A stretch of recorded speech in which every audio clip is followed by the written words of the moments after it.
जीवन में सफल ऐसे बने।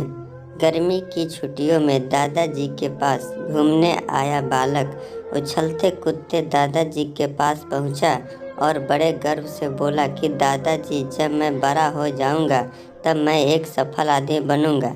क्या आप सफल होने के कुछ उपाय बता सकते हैं? दादाजी हाँ में सर हिला दिया और बिना कुछ कहे लड़के का हाथ पकड़ा और उसे करीब के पौधशाले ले गए। वहाँ जाकर दादाजी ने छोटे छोटे पौधे खरीदे और घर वापस आ गए। वापस आकर उन्होंने एक पौधा घर के बाहर लगा दिया और दूसरा पौधा गमले में लगाकर घर के अंदर रख दिया। अब आपको क्या लगता है कि इन दोनों पौधों में से भविष्य में कौन सा पौधा अधिक सफल होगा?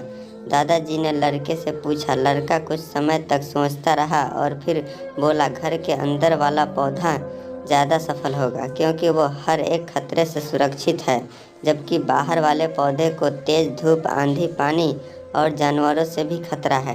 दादाजी बोले, चलो देखते हैं आगे क्या होता है, और वह अखबार उठाकर पढ़ने लगे।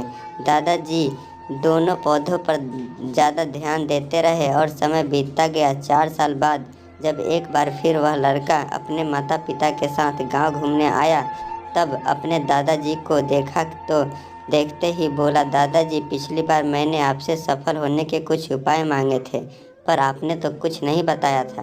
पर इस बार आपको कुछ बताना ही होगा। दादाजी मुस्कुराए और लड़के को उस जगह ले गए जहां उन्होंने गमले में पौधा लगाया था।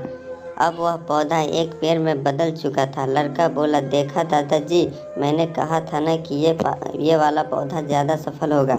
दादाजी बोला कि अरे, पहले बाहर वाले पौधे का हाल तो देख लो। और ये कहते हुए दादाजी लड़के को बाहर ले गए। बाहर एक विशाल पेड़ गर्व से खड़ा था। उसकी शाखाएं दूर तक फैली हुई थी और उसके छांव में खड़े राहगीर आराम से बातें कर रहे थे।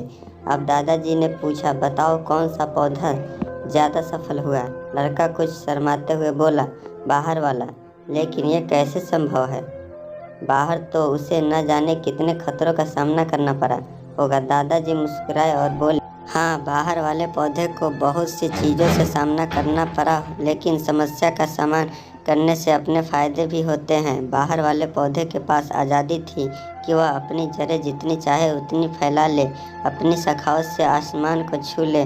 और तुम जिस आंधी तूफान से इस पेड़ के लिए मुसीबत समझते थे, उसी आंधी तूफान ने ही इस पेड़ की जड़ों को इतना मजबूत बना दिया कि आज एक छोटा सा आंधी तूफान इस पेड़ का कुछ भी नहीं बिगाड़ सकता। बेटे, अब जो मैं तुम्हें बताने वाला हूँ उसे अगर तुमने अपने अंदर बैठा लिया तो तुम जिंदगी में जो कुछ भी करोगे उसमें सफल हो जाओगे। उन्होंने बोला कि अगर तुमने जीवन भर सिर्फ अच्छे विकल्पों को ही चुनते रहोगे तो तुम कभी भी उतने सफल नहीं हो पाओगे जितनी तुम्हारी क्षमता है। लेकिन अगर तुम तमाम खतरों के बावजूद इस दुनिया का सामना करने के लिए तैयार हो तो तुम्हारे लिए कोई लक्ष्य हासिल करना असंभव नहीं है। लड़के ने लंबी सांस ली और उस पेड़ की तरफ देखने लगा। वह दादाजी की बातों को समझ चुका था। आज उसे सफलता की एक बहुत बड़ा सबक मिल चुका था कि जीवन में हम जिन रुकावटों को हम जितना बड़ा शत्रु समझते हैं, वही हमें मजबूत और जीवन में बहुत ज़्यादा सफल बनाती हैं।